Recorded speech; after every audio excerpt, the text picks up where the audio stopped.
Sabri Zamil Al-Mindhiri, elimu kwa dalili. Ukisoma Qur'ani utaona kuna targhib ya akhira.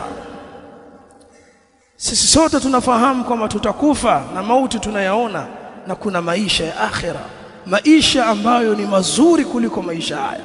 Kama wanawake huko akhira hawasemekani, hatuwezi tukawasifia wanawake wa akhira tukamaliza wasifu wao. Antum ta'lamun, mnajua bwana Mtume sallam amesema kwamba mtu atapewa wanawake wawili special, au ni special, achia hao wengine, lakini kuna special hiyo atapewa mtu. Wanawake hao nguo walizovaa, lakini ukimtazama unaona mpaka ule uroto ndani ya mfupa. Hamjanielewa?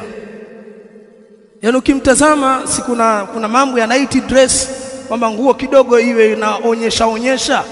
Sasa namna vile walivyo wamevaa nguo, lakini bwana Mtume sallallahu alaihi wasallam ukimtazama si waona ngozi tu na si waona mfupa tu, mpaka kilichopo ndani ya mfupa.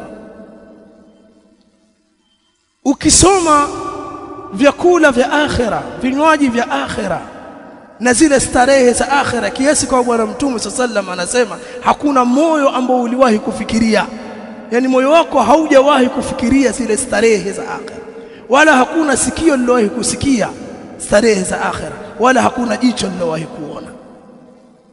Ukitazama akhira na starehe zake, basi unaona haya yote ni mapito.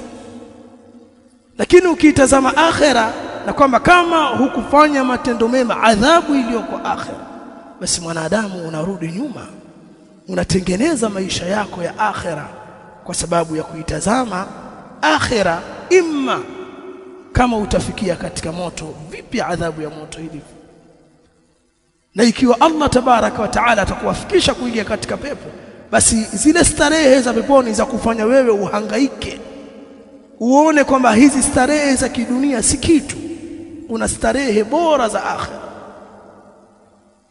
Huko kila يوم الجمعة watu wanakwenda soko, na kila watu wakenda soko wakirudi, wanaume wamezidi uzuri na wanawake wamezidi uzuri.